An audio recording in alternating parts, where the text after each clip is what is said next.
It was a dark, quiet night in Ouagadougou, the capital city of Burkina Faso. The stars were shining in the sky, and the city was calm. But inside the government house, there was no peace. The air felt heavy. Something didn't feel right. President Ibrahim Traoré was still in his office. It was past midnight. Most people were asleep, but not him. He was reading important papers about the country. The reports talked about attacks in the north, people dying, and terrorists spreading fear. Traoré read every word. He had to know what was happening. He had to find a way to protect his people. He looked tired. His eyes were red.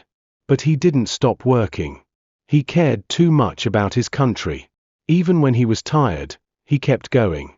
Outside his office, soldiers were standing. Some were at the gates. Some were near the walls. Some were close to his door. All were dressed in uniforms and holding guns.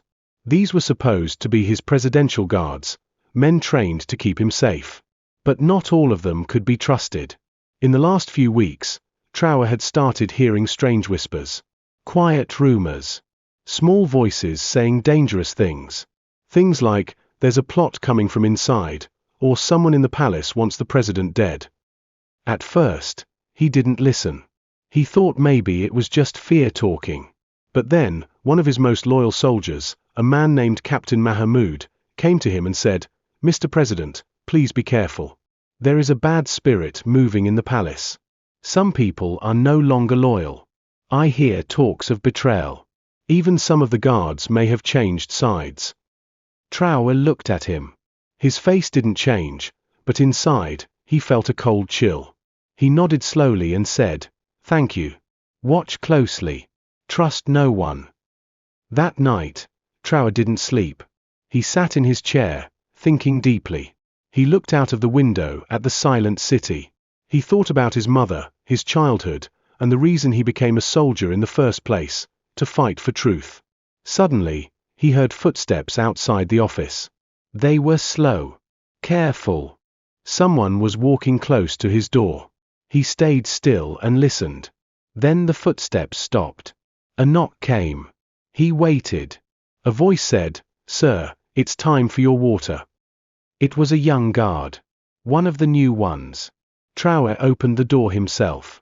He took the water and looked at the guard closely. The guard smiled, but the smile was strange. It didn't feel real. When the guard walked away, Traoré poured the water into a flower pot. He didn't trust it. Something was wrong. Something very, very wrong. And deep in his heart, he knew. Danger was already inside the house.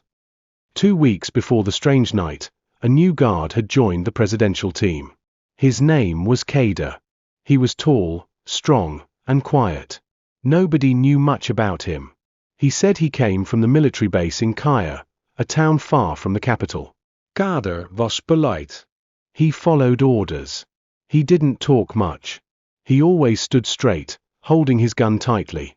When the other guards joked and laughed during break time, Kader stayed alone. He just watched them. Some thought he was shy. Others thought he was just serious about his job. But one man, a guard named Issouf, started to feel something strange. He said, "This Kader guy, he watches too much. He looks at the president like he's trying to study him. Not like a bodyguard, but like a hunter looking at his target." The other guards didn't agree at first. They said, "No, you're just being paranoid. Kader is new. He's just careful." But Issouf didn't stop watching Kader. He noticed how Kader asked too many questions. He would ask, "Where does the president sleep at night? What door does he use when he walks in the garden? Does he wear a bulletproof vest in the morning? Does he like to walk alone or with guards?" At first, it seemed like normal questions. But later, Issouf realized something. Kader never asked about other guards. He never asked about terrorist attacks. He only asked about one thing, the president's habits. Issouf told the security team leader, "Please keep an eye on this man. I don't trust him." The leader listened, but nothing was done yet. There was no proof. Meanwhile, Kader was slowly getting closer to the president's private circle. He was sometimes sent to stand near the president's hallway. He was given guard duty during early morning hours, when most people were still sleeping. One night, Kader was seen walking alone in the backyard garden. He said he was getting fresh air, but no one sent him there. Another time, he was caught staring at the president's car for a long time. When someone asked what he was doing, he said, "Just checking for safety." But Issouf whispered again to his friend, "No. He's not checking for safety. He's checking for something else." And this time, his friend didn't laugh. Because even he could now feel it too. Something was not right about Kader. Few nights later, something strange happened inside the palace. The president's security team picked up a radio signal that was not supposed to be there. It came from a small radio device hidden somewhere near the guardhouse. The voice on the signal was quiet, but clear.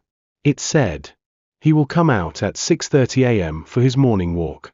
I will be ready. Just wait for the sound." The security men were shocked. They quickly recorded the voice and ran to tell the head of security. Within 10 minutes, the report reached President Ibrahim Traoré. He sat in silence, listening to the recording. The voice was not fully clear, but one thing was sure: someone inside the palace was planning to attack him. The head of security asked, "Should we arrest all the guards now, sir?" Traoré shook his head. No. That will cause panic. Let's stay calm. Let's catch the person the smart way. The president had a plan. He would change his morning routine without telling anyone except 2 top soldiers. Instead of going for his 6:30 a.m. walk, he told a soldier to dress like him and walk the same path. The soldier wore the same clothes and even walked with the president's usual hat. At exactly 6:30 a.m., the fake president came out and walked in the garden.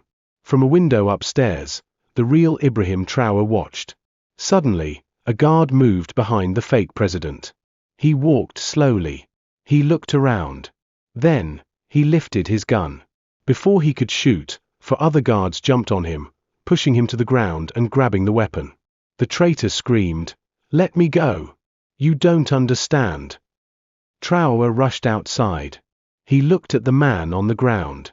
It was Kader, the quiet new guard. The one who asked too many questions. The one who never smiled. The one who was now caught trying to kill the president. Kader was on the ground. His face was full of dust. His gun had been taken away. 4 guards held him down. He was breathing fast. His hands were shaking. President Ibrahim Traoré walked toward him, slowly and calmly. He stopped just a few steps away. "Kader," he said, "why did you try to shoot me?" At first, Kader said nothing. He looked down at the ground. Then, after a few seconds, he whispered, "They made me do it." "Who?"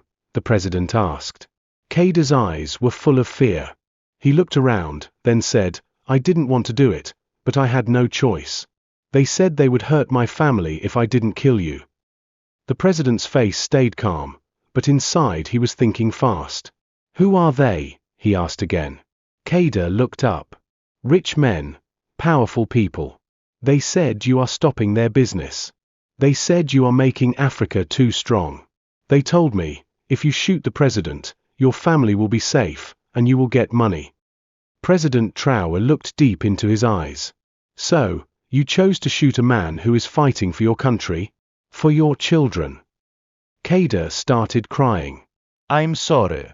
I was scared. I thought they would kill my little brother." The guards pulled Kader to his feet. The president turned to them and said, "Take him. Don't hurt him. But make sure he tells us everything." As Kader was taken away, President Traoré stood in silence. He was not angry. He was not afraid. But now he knew the truth. The real danger was not just in the forests with the terrorists. The real danger was also wearing a uniform, right beside him. After the attempt on his life, President Ibrahim Traoré sat alone in his office. His heart was heavy, but his mind was sharp. He now understood something very important. The people trying to destroy him were not just outside in the bush with guns. Some were inside the palace, wearing clean uniforms and fake smiles. That same day, He called his top commanders for a meal. He was not working alone. That means we have snakes hiding among us. And I want them all found. The room was silent. The officers nodded. Some looked worried. They had never seen the president this serious before. Traoré ordered a full security check. Every guard's name, history, and connections were checked again. Some guards were removed from duty. Others were sent back to the military camps outside the city. He said, "I don't care how long they've been here. If there is any doubt, they must go." He also gave a strong message to the people on TV. In his speech, he said, "Brothers and sisters, take my life. But I am still standing. I will not run. I will not hide. I was not put here by foreigners, and I will not be removed by them. I fight for you, and I will continue to fight. Even if danger comes from my own house, I will face it." People across the country were shocked when they heard the news. Many had no idea that a guard inside the palace had tried to kill their leader. Some cried. Some prayed. But most were angry. They said, "Why would someone betray a man who is fighting for us?" Traoré didn't stop working. He didn't take a break. He called new meetings. He visited military bases. He made surprise visits at night to check if the guard. Now on, we sent a message to foreign powers who had been trying to control African leaders. He said, "You will not win. You can send spies, you can send money, you can send fear, but you will not break the heart of this land." Now more than ever, President Traoré understood. The real enemy is not always the one with a gun. Sometimes, the real enemy is the one pretending to protect you. Weeks passed after the failed attack. The story of the guard who almost killed President Ibrahim Traoré spread across the country. People talked about it in the markets, in the villages, and on the radio. Some were shocked. Some were angry. Many were afraid. If even the president is not safe inside the government house, then who is safe in this country? An old woman in the village of Dori asked. But Traoré didn't let fear stop him. He got up every morning before sunrise. He walked, he read reports, and he met with soldiers and ministers. He acted as if nothing had happened. But inside, he had changed. He had seen the face of betrayal. He had looked into the eyes of a man wearing his country's uniform, a man who almost pulled the trigger. He would never forget that moment. Kader, the guard who tried to kill him, was now in a military prison.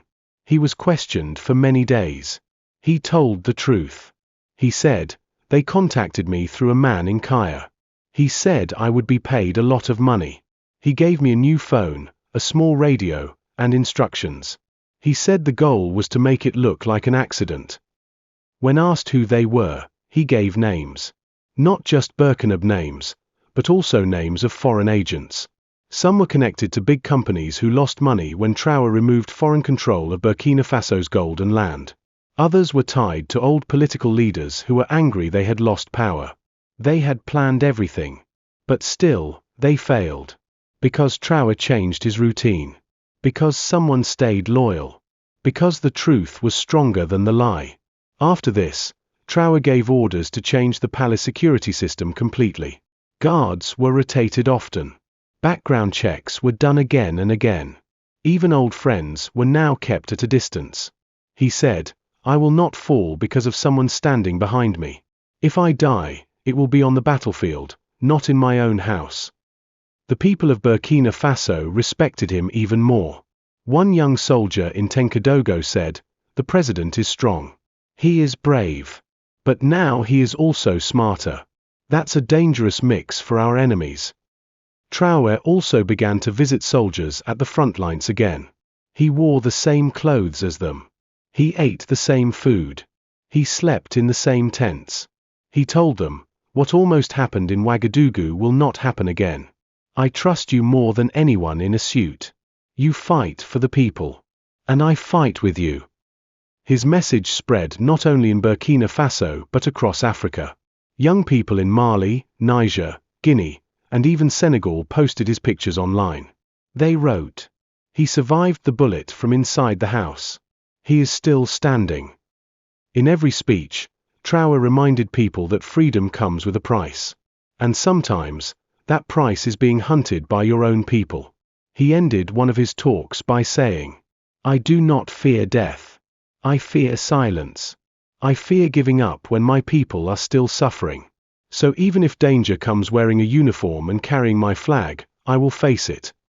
And so, Ibrahim Traoré kept going. Tired, but strong. Watched, but alert. Hated by some, but loved by many. He was still standing. And his enemies knew. They would have to try harder next time.